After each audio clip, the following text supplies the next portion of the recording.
সিরাজগঞ্জ কাজীপুর উপজেলার আলমপুর মধ্যপাড়া গ্রামের মৃত আমির হোসেনের মেজ ছেলে মোহাম্মদ মুস্তফা সংসারে 2টি মেয়ে সহ পরিবারে 4 জনের সদস্য।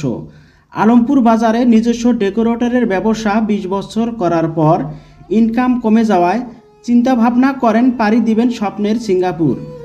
তিনবার দালালের কাছে প্রায় 14 লাখ টাকা ধরা খেয়ে 2022 সালে একটি ট্রেনিং সেন্টারে ট্রেনিং নিয়ে পাড়ি দেন স্বপ্নের সিঙ্গাপুর।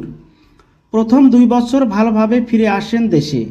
আবারও কিছুদিন পর সিঙ্গাপুর গেলে তার জীবনে ঘটে যায় এক বড় ধরনের দুর্ঘটনা। তাদের সংসারে 2 জন মেয়ে, সংসারে ছেলে না থাকায় কিভাবে সংসার চলবে এ নিয়ে আমরা কথা বলতে চাইলে কান্নায় ভেঙে পড়েন মুস্তফার স্ত্রী শাহনাজ পারভিন।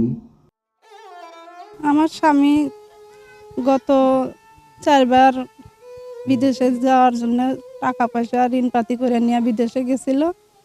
যাওয়ার পরে তারপরে নিজেই অসুস্থ হয়ে ব্রেন স্ট্রোক করে দেশের বাড়িতে কোম্পানি ঘুরে দিছে। এখন টাকা পয়সা বাগর আমি তাকে চিকিৎসা করতে পারতেছি না। আমার তো ছেলে নাই, আমার জোর জমা নাই, আমার ঘর বাড়ি আছে শুধু ভাঙ্গাচুরা ঘর বাড়ি। আমার তো ছেলে নাই কি, আমার 2টা মেয়ে শুধু। আমার তো রোজগারের কোনো লোক নাই। আল্লাহ আল্লাহ।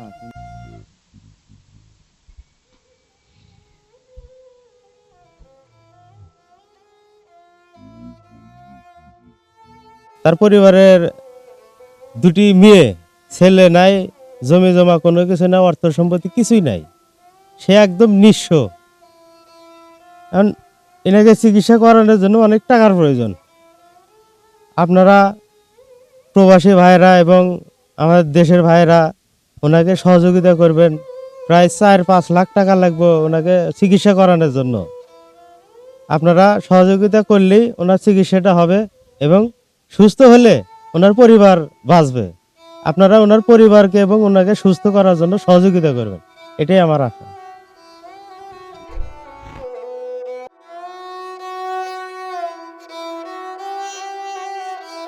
মুস্তফা বিদেশ গেছিল, যা অনেক টাকা পয়সা ক্ষতি হয়েছে। বিদেশ মানে 3 মাস থাকছে, ঢাকা এসে 1 মাস থাকছে।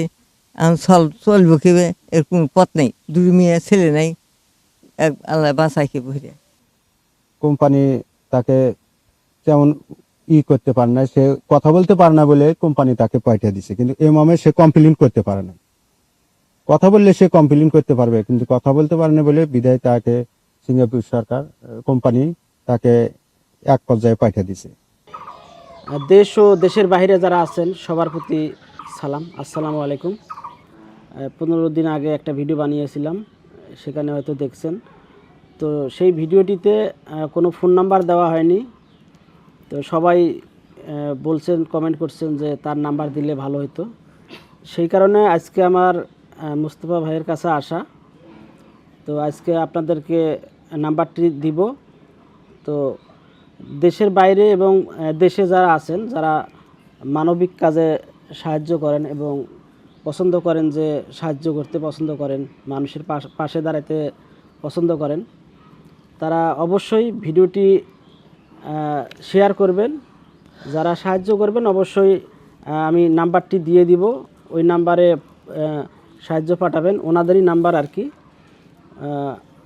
তো ওনাদের সাথে প্রয়োজনে হলে কথা বলবেন, সেই ফোন নাম্বারটা আমি দিয়ে দিব। তো মুস্তফা ভাইয়ের কাহিনী আমি এখন আর বলতে চাই না, আপনারা যে ভিডিওটা দেখে আসবেন কি থেকে কি হয়েছে। তো যারা সাহায্য করতে পারবেন না, ভিডিওটি শেয়ার করবেন, এতেই ওনার উপকার হবে। হয়তো আরও 100 জন, 200 জন, 1 লাখ মানুষ দেখলে সেখান থেকে হয়তো কয়েকজন সাহায্য করতে পারেন। তো আমরা যাব মুস্তফা ভাইয়ের বউর কাছে, কারণ মুস্তফা ভাই কথা বলতে পারে না, মানে কথা হালকা বলতে পারে, মানে ওইরকম স্পষ্ট না। তো ভাবি, আপনি আপনাদের যে বিকাশ নাম্বারটা ওটা একটু দর্শকদের উদ্দেশ্যে বলেন। 01773709755। নাম্বারটা আবার বলেন। 01773709755।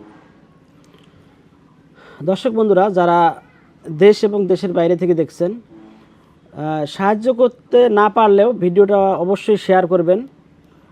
আর সবাই ভালো থাকবেন। আল্লাহ হাফেজ।